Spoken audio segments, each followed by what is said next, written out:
This is Revathi. Welcome back to అందమైన కథల పొదిరిల్లు. నా మనసంతా నీవై ఎపిసోడ్ నెంబర్ 330. ఇది ఎండింగ్ ఎపిసోడ్. సో ఈ ఎపిసోడ్తో బాయ్ బాయ్ చెప్పి వెళ్ళిపోతున్న కళ్యాణ్ మైథిలి. ఇక లాస్ట్ ఎపిసోడ్ ఏంటో చూసేద్దాం. పకోడీలు, పెప్పర్ స్ప్రే అంటే భయమేస్తుంది సార్ అంటూ ఒకప్పుడు వాటితో జరిగిన ఫైటింగ్ గురించి చెప్తారు రౌడీలు. రేయ్, మిమ్మల్ని నమ్ముకొని నేను ఉంటున్న ఇల్లు కూడా అమ్మేసి మీకు డబ్బులు ఇచ్చాన్రా. ఇప్పుడు నేను అనుకున్న పని కాకపోతే తీసుకున్న డబ్బులు వెనక్కి ఇవ్వాలి, అది గుర్తుపెట్టుకోండి అంటూ వారిని రెచ్చగొట్టాడు పరశురాం. డబ్బులు ఇవ్వాలి అనగానే భయాన్ని వదిలేసి రౌడీలు వారి మీదికి తిరగబడుతుంటే కళ్యాణ్, సూర్య, అర్జున్, మోహన్, ఈశ్వర్ చేతిలో ఒక్కొక్కరికి బొక్కలు విరుగుతుంటాయి. మైథిలి, సంజన వెళ్ళి రౌడీల దగ్గర నుండి పిల్లల్ని తెచ్చుకోవాలని చూస్తుంటే కొంతమంది రౌడీలు వారికి అడ్డుపడుతుంటారు. బీభత్సంగా అక్కడ ఫైటింగ్ జరుగుతుంటుంది. ఒక్కొక్కరు తన్నులు తిని పడుతుంటే పిల్లల్ని పట్టుకున్న ముగ్గురు కూడా ఒక చేత్తో పిల్లల్ని పట్టుకొని ఇంకొక చేత్తో వాళ్ళు కూడా ఫైటింగ్ చేస్తుంటారు. అను పాపని ఎత్తుకున్న రౌడీకి ఫైటింగ్ చేయడానికి ఇబ్బంది అవుతుంటే పాపని కిందికి దింపుతాడు. అను పాప తల్లిదండ్రులు ఉన్నారనే ధైర్యంతో భయాన్ని వదిలేసి బుడిబుడి అడుగులు వేసుకుంటూ వాళ్ళ మధ్య తిరుగుతుంటుంది. చెర్రీ, అన్వి మాత్రం ఇంకా వాళ్ళ బందీలోనే ఉన్నారు. మైథిలి, సంజన పిల్లల దగ్గరికి వెళ్ళాలని చూస్తుంటే రౌడీలు వాళ్ళ ఇద్దరి ముందుకు వచ్చి వెళ్ళనివ్వకుండా బంధించినట్టుగా నిలబడ్డారు. నన్ను వదలరా అని చెర్రీ ఆ రౌడీ నుంచి విడిపించుకోవాలని చూస్తుంటే వాడు అంతకంతా చెర్రీని గట్టిగా పట్టుకుంటాడు. అనుపాప అది చూసి బుడిబుడి అడుగులు వేసుకుంటూ ఆ రౌడీ పక్కగా వచ్చి ఆ రౌడీ చెయ్యి తన 2 కొయ్యపలతో కసక్కన కొరుకుతుంది.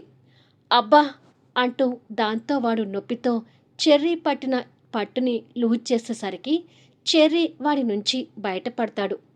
కానీ అన్వి ఆ రౌడీ చేతిలో ఉండి గింజుకుంటూ ఉంటుంది. చెర్రీ చెల్లిని ఎత్తుకొని వెళ్ళి అన్వి ఏరుకున్న పిని తీసి వాడి బ్యాక్న గుచ్చుతాడు. దాంతో వాడు కూడా నొప్పితో అబ్బా అంటూ అన్విని వదలక తప్పలేదు. అన్విని తీసుకొని చెల్లిని ఎత్తుకొని తల్లి దగ్గరికి వెళ్ళేసరికి వాళ్ళ దగ్గరికి వెళ్ళనివ్వకుండా రౌడీలు అడ్డుపడతారు. ఇటు మైథిలి వాళ్ళు, అటు చెర్రీ వాళ్ళు మధ్యలో రౌడీలు పిల్లల్ని పట్టుకోవటానికి దగ్గరగా వస్తుంటే చెర్రీ అడుగులు అన్వితో కలిసి వెనక పడుతుంటాయి. క్యాచ్ ఇటు చెర్రీ అంటూ అప్పుడే వచ్చిన విజయ్ గొంతు గట్టిగా వినిపించేసరికి చెర్రీ అటువైపుగా చూస్తాడు. విజయ్ చేతిలో నుంచి పెప్పర్ స్ప్రే గాలిలో ప్రయాణిస్తూ చెర్రీ వైపుకి వస్తుంటుంది. వెంటనే చెర్రీ అది క్యాచ్ పట్టుకొని రెప్పపాటు కాలంలో వాళ్ళ ముందు ఉన్న రౌడీల మీద స్ప్రే చేస్తాడు. దాంతో కళ్ళు మండిపోయి అబ్బా అంటూ వాళ్ళు కళ్ళు నలుపుకోవటమే సరిపోయింది. కొన్ని క్షణాలకు ఈ రౌడీలు కళ్ళు తెరిచి చూసేసరికి ముగ్గురు పిల్లలు సంజన, మైథిలి కౌగిల్లో ఉంటారు. సార్, క్యాచ్ ఇట్ కళ్యాణ్ వైపుకి కూడా విసిరేయబోతుండగా ఇప్పుడే వద్దు విజయ్, ముందు వీళ్ళని మక్కెలు విరగదీయాలి, ఆ తర్వాతే ఆ పనిష్మెంట్ అంటూ ఆపి అందరి బొక్కలు ఇరిగేలా కోరుతుంటాడు కళ్యాణ్. పిల్లల తెలివితేటలతో సహా పెద్దల ఫైటింగ్ చూస్తున్న పరశురాంకి తడిచిపోతుంటుంది. దాదాపు అందరి బొక్కలు విరిగి కింద పడుతుంటారు. ఫైనల్గా ఒక్కొక్క రౌడీ బొక్కలు విరగ్గొట్టి కింద పడేసి ఆ రౌడీ నోట్లో పకోడీ పెట్టి పంటికి తగలకుండా గొంతులోకి మింగు, లేదంటే పెప్పర్ స్ప్రే చేస్తాను అంటాడు కళ్యాణ్. కానీ లావు పకోడీ వాడే మింగుతాడు. మింగటానికి కష్టాలు పడుతుంటే ఆ వెంటనే వాడి కళ్ళల్లో స్ప్రే చేస్తుంటాడు మెంటలోడు. ఫుల్గా మెంటలెక్కిపోయి ఉన్న కళ్యాణ్ ఒక్కొక్క రౌడీలు బొక్కలు ఇరగదీసి కొట్టి పడేసి పకోడీ నోట్లో పెట్టడం, స్ప్రే కొట్టడం అతని మెంటల్ స్టైల్లో అతను టార్చర్ చేస్తూ వెళ్తుంటాడు. అది చూస్తున్న పరశురాంకి చెమటలు పడుతూ పకోడీ, పెప్పర్ స్ప్రే టార్చర్ ఇంత ఘోరంగా ఉంటుందని ఊహించుకోలేదు అని అనుకుంటాడు. క్షణంలో ఈశ్వర్ అక్కడికి ఎంటర్ అయి, నెక్స్ట్ నువ్వే మామా, కళ్యాణ్ గారిచ్చే టార్చర్కి రెడీగా ఉండు అని అంటాడు. అల్లుడు మాటలకి ఇంకా ఉరిమి చూస్తుంటాడు. ఆల్మోస్ట్ అక్కడ రౌడీలందరూ పెప్పర్ స్ప్రేతో పడిపోతుంటే పరశురాం నల్లిలాగా అనూని ఎత్తుకున్న మైథిలి దగ్గరికి వచ్చి ఒక్కసారిగా పాపని లాక్కుంటాడు.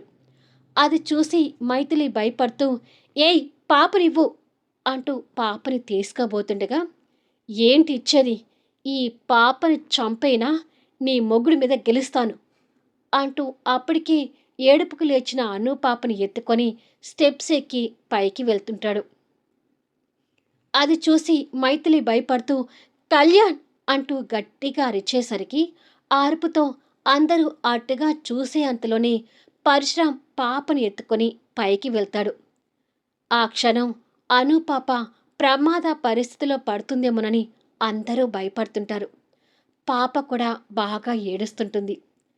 నీ పాపని చంపి ఇక నీ మీద గెలిచానని విర్రవీగుతాను కళ్యాణ్ అంటూ పయనించి పాపని పడేయబోతుంటాడు పరశురాం.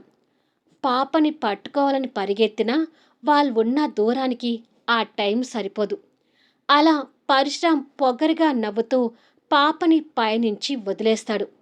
పాప నేల మీద పడుతుంది అని అనుకునే క్రమంలో అందరూ ప్రాణాలు గుప్పెట పట్టుకొని భయపడుతూ ఉండగా క్షణంలో శశిధర్ ఎంటర్ అయి అంత ఎత్తు నుండి నేల మీద పడబోతున్న పాపని చేతుల్లో పట్టుకుంటాడు. అప్పటికి కానీ అందరూ ఊపిరి పీల్చుకోరు.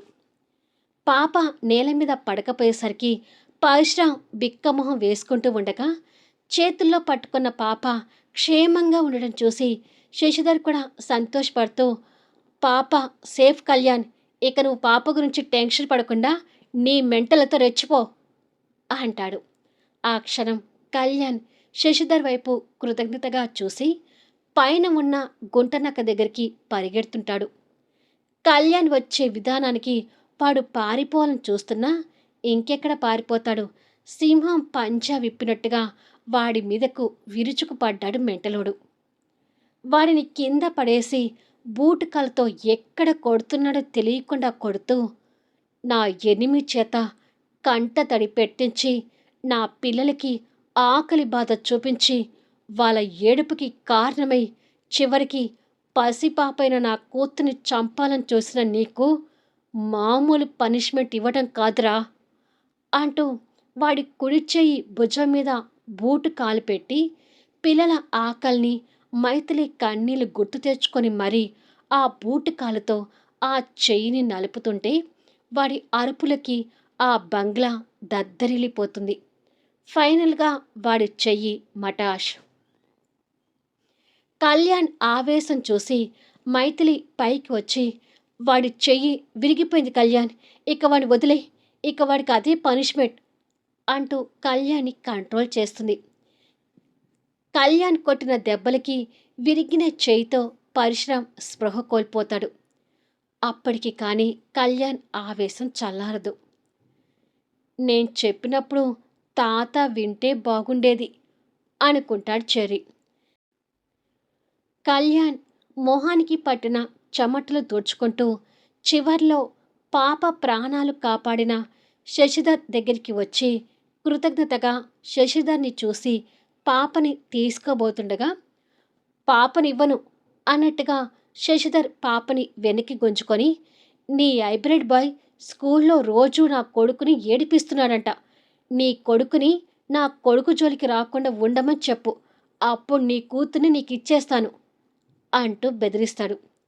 అప్పటి వరకు కృతజ్ఞతగా చూసిన కళ్యాణ్ ఆ మాటలకి శశిధర్ వైపు కోపంగా చూస్తుంటే, అయ్యో శశిధర్ అంకుల్, మీ కాళ్ళ మీద పాము పాకుతుంది అంటూ చెర్రీ నోటి వెంట మాటలు రాగానే, అమ్మో పాము అంటూ శశిధర్ భయపడుతుండగా కళ్యాణ్ నవ్వుతూ కూతుర్ని చేతిలోకి తీసుకుంటాడు. శశిధర్ అలా ఫూల్ అయ్యేసరికి అందరూ నవ్వుతుంటారు. శశిధర్ మాత్రం గిల్టీగా ఫీల్ అవుతూ, ఎంతైనా మెంటలోడి కొడుకువి కదా అంటాడు చెర్రీ వైపు చూస్తూ. కళ్యాణ్ పాపని మనసారా ముద్దు చేసి హక్కున చేర్చుకొని చెర్రీని అన్విని కూడా దగ్గరకు తీసుకొని వాళ్ళని ప్రాణంగా హక్ చేసుకొని నా పిల్లలు క్షేమంగా నా దగ్గరికి చేరారు, థ్యాంక్ గాడ్ అని మనసులో అనుకున్నాడు. ఎంతైనా నా అల్లుడు గ్రేట్ అని అర్జున్ మనసులో అనుకొని సంతోషపడుతుంటాడు. మోహన్, సూర్య కూడా పిల్లలు క్షేమంగా దగ్గరికి చేరేసరికి సంతోషపడుతుంటారు. కళ్యాణ్ అమాయకంగా కనిపిస్తున్న శశిధర్ని ఒక స్నేహితుల్లాగా మనస్ఫూర్తిగా హక్ చేసుకొని వెన్ను నిమురుతాడు. కళ్యాణ్ అలా స్నేహంగా కలిసిపోయేసరికి శశిధర్ కూడా చాలా సంతోషపడుతుంటాడు. నీ కొడుకు అన్వి జోలికి రానంతకాలం నా కొడుకు నీ కొడుకు జోలికి రాడు, కాదు కూడదు అని నీ కొడుకు అన్వికి దగ్గర కావాలని చూస్తే నా కొడుకులో నాకంటే ఎక్కువ మెంటలున్నాయి, ఇక తర్వాత నీ ఇష్టం అంటూ వాడి చెవిలో చెప్పి వదిలేస్తాడు. ఎప్పటిలాగా శశిధర్ పరిస్థితి మళ్ళీ మామూలై బిక్కమొహం వేసుకొని కొడుకు విషయంలో చెర్రీకి భయపడుతుంటాడు. సీన్ కట్ చేస్తే అందరి దంపతుల మధ్య బంధుమిత్రుల సన్నిధిలో విజయ్, భాను ఒకరికొకరు చూసుకుంటూ చిరునవ్వు చిందిస్తూ పెళ్లి పీటల మీద కూర్చున్నారు. జగన్నాథం జ్యోతితో కలిసి సూర్య, క్రాంతి వారి కూతురుతో పెళ్లి మండపం పైన ఉంటారు. మోహన్, శ్రేయ, ఈశ్వర్, జెస్సీ, ఆర్య, సాక్షి వాళ్ళ పిల్లలతో హాజరై భరద్వాజ్ గారు వారి సతీమణి లక్ష్మీ గారితో కూర్చొని మాట్లాడుతూ ఉంటారు. ఇక సాంప్రదాయ వస్త్రాలతో అందంగా రెడీ అయిన కళ్యాణ్, మైథిలి అది వాళ్ళింట సొంత పెళ్ళి అన్నట్టుగా వచ్చిన అందరి బంధువులని రిసీవ్ చేసుకుంటూ ఉంటారు. సూర్య, క్రాంతి నవదంపతులను చూస్తూ మనలాగే వాళ్ళు కూడా అన్యోన్యంగా ఉండాలి క్రాంతి అంటాడు సూర్య. నిజమే సూర్య అంటుంది క్రాంతి సిగ్గుపడుతూ. అబ్బా, నీ సిగ్గు చూస్తే నేను అస్సలు ఆగలేను అంటూ ఎవ్వరూ చూడకుండా క్రాంతి బుగ్గన ముద్దు పెడతాడు. అయ్యో ఏంటి సూర్య, ఇక్కడ కూడా నీ చిలిపి పనులు అని అంటుంది చిరు కోపం ప్రదర్శిస్తూ. ఎవరూ చూడలేదులే అంటాడు సూర్య తన చెవిలో. ఇక పక్కపక్కన చైర్లో కూర్చున్న ఆర్య, సాక్షి వేలు దూర్చి చేతులు పట్టుకొని వీళ్ళు ఇంత ఖర్చు పెట్టి ఇంత గ్రాండ్గా పెళ్లి చేసుకుంటూ ఉంటే మనమేమో 3 రూపాయలతో పెళ్లి చేసుకున్నాం అంటూ వాళ్ళ పెళ్లిని గుర్తు చేసుకుని నవ్వుకుంటారు. మోహన్, శ్రేయ చిరునవ్వు చిందిస్తూ ఆ పెళ్లిని చూస్తుంటారు. శ్రేయ వాళ్ళ పెళ్లిని చూస్తూ, అసలు ఒక టైంలో నాకు పెళ్ళి కాదు, జీవితాంతం నీ ఇంట్లో పని మనిషిగానే ఉంటాను అనుకున్నాను మోహన్. అలాంటిది నువ్వు నన్ను పెళ్లి చేసుకొని మరో బిడ్డకి తల్లిని చేశావు అంటూ మోహన్ భుజం చుట్టూ చేయి వేసి అల్లుకొని భుజం మీద వాలుతుంది. మోహన్ నవ్వుతూ తన నుదుటి మీద ముద్దు పెట్టుకొని, కడిగిన ముత్యంలా మారిపోయిన నిన్ను పెళ్లి చేసుకోకుండా ఎలా ఉంటాను అని అంటాడు. ఇక ఈశ్వర్, జెస్సీని చూద్దాం. మన పెళ్లి జరిగేటప్పుడు మన ఇద్దరి మనసులో ఒకరి మీద ఒకరికి అసలు ఇష్టమే లేదు కదా అని అడుగుతాడు ఈశ్వర్. అవును, అసలు ఇష్టమే లేదు. నీతో కలిసి ఎలా ఉండాలా అనుకున్నాను, కానీ ఇప్పుడు నిన్ను విడిచి ఉండలేకపోతున్నాను అంటుంది జెస్సీ నవ్వుతూ. అదే ప్రేమంటే అంటూ జెస్సీ భుజం చుట్టూ చేవేసి దగ్గరికి తీసుకుంటాడు ఈశ్వర్. అర్జున్, సంచన కూడా కలిసి కూర్చుంటారు. పెప్పర్ స్ప్రేతో మన పెళ్ళి కూడా భలే గమ్మత్తుగా జరిగింది కదా అంటాడు అర్జున్. మన పెళ్ళి జరిగిందంటే అది కళ్యాణ్ అనే పుణ్యం అంటుంది సంజన వాళ్ళ పెళ్లి రోజుని గుర్తు చేసుకుంటూ. ఇక ఆ పెళ్లిలోనే చెర్రీ, అన్వి కూడా ఆడుకుంటూ ఉంటారు. పట్టులంగా జాకెట్ ధరించి 2 పిలకలు వేసుకొని ముద్దుగా కనిపిస్తున్న అనుపాప కూడా ఆ పెళ్లి సందట్లో బుడిబుడి అడుగులు వేస్తూ చెర్రీతోనూ అన్వితోనూ ఆడుతూ ఉంటుంది. ఇలా ఉండగానే శశిధర్ కూడా కొడుకు రాహుల్ని తీసుకొని ఆ పెళ్లిలోకి ఎంటర్ అవుతాడు. శశిధర్ కూడా ఇప్పుడు స్నేహితుడు అయిపోయేసరికి మనస్ఫూర్తిగా శశిధర్ని రిసీవ్ చేసుకుంటాడు కళ్యాణ్, మైథిలి. రాహుల్ని చూడగానే ఎప్పటిలా అన్వి బావా అంటూ వెళ్ళబోతుంటే చెర్రీ వెంటనే తన చేయి పట్టుకొని ఆపి తన వైపు గుడ్లు ఉరిమి చూస్తాడు.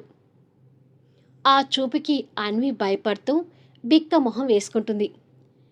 ఎవ్వరికీ వినపడకుండా తన చెవి దగ్గరకొచ్చి, నువ్వు నా పిల్లవి, నువ్వు ఎప్పుడు నాతోనే ఉండాలి, ఇంకొకరిని కన్నెత్తి చూసినా నీ గుడ్లు పీకేస్తాను అంటూ వార్నింగ్ ఇస్తాడు.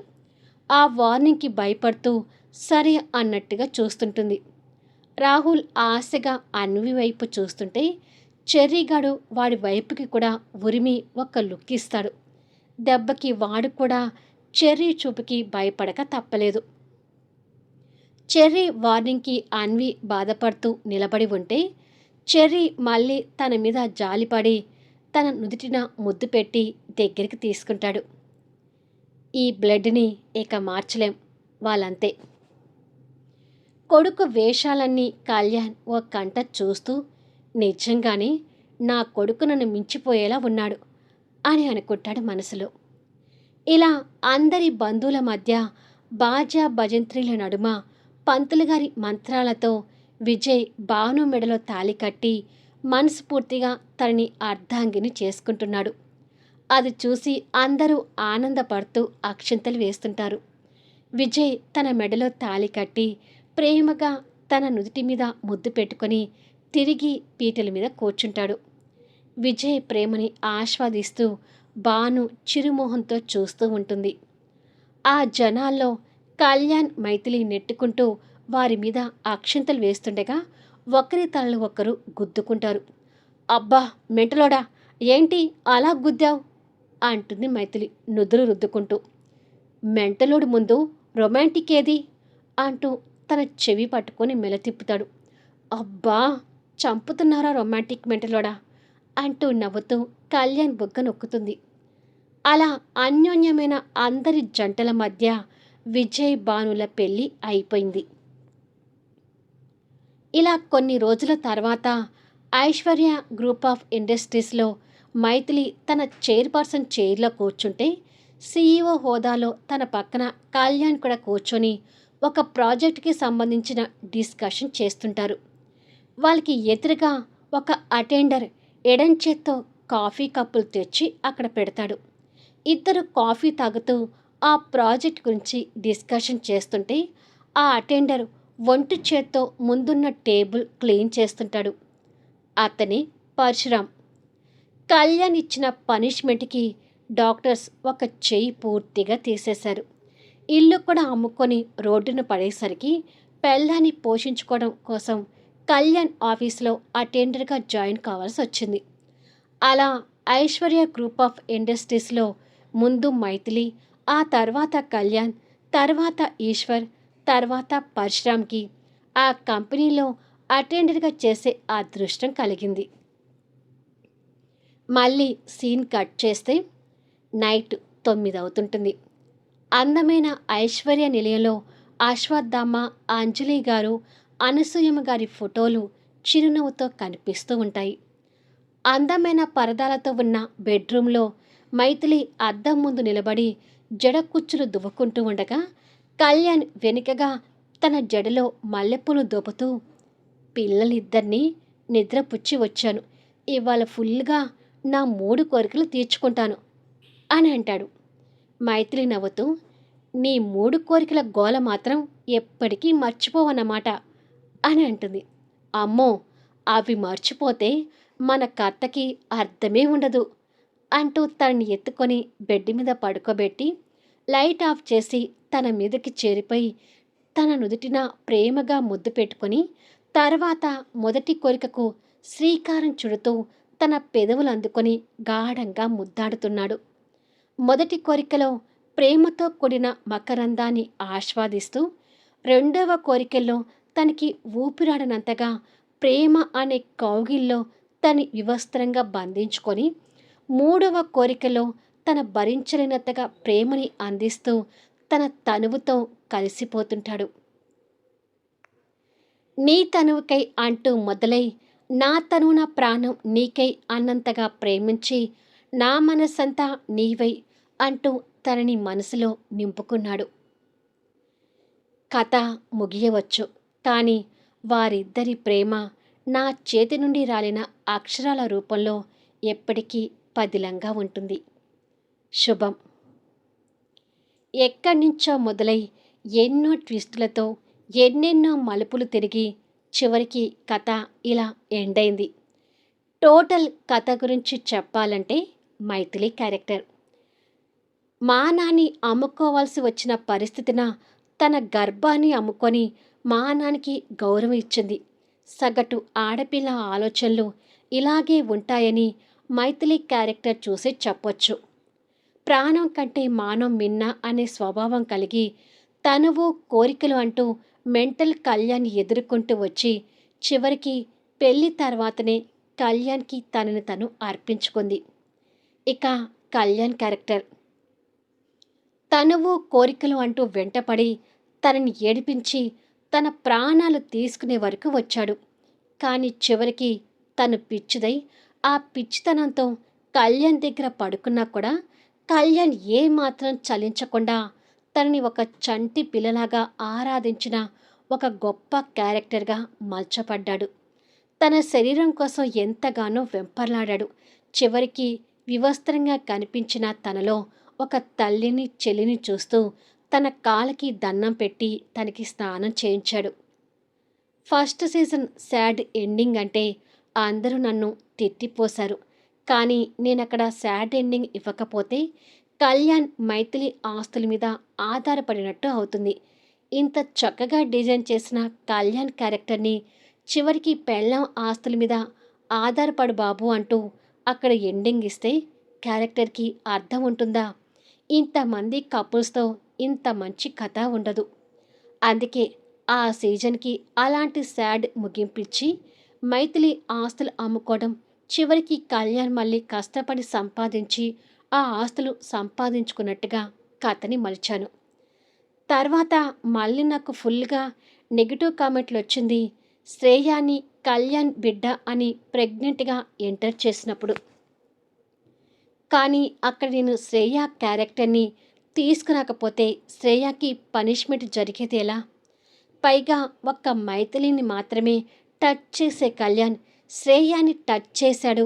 శ్రేయ బిడ్డకి తండ్రి అతను అనే ఆ భ్రమలో ఉండిపోయిన కళ్యాణ్ మళ్ళీ మైథిలిని టచ్ చేయటానికి ఇష్టపడలేదు. నాది మలినం అయిపోయిన శరీరం, నన్ను టచ్ చేయకు మైథిలి అంటూ తనకు దూరంగా ఉండిపోయి బాధపడుతూ అక్కడ మైథిలిని మోహన్ని కలపాలని చూశాడు.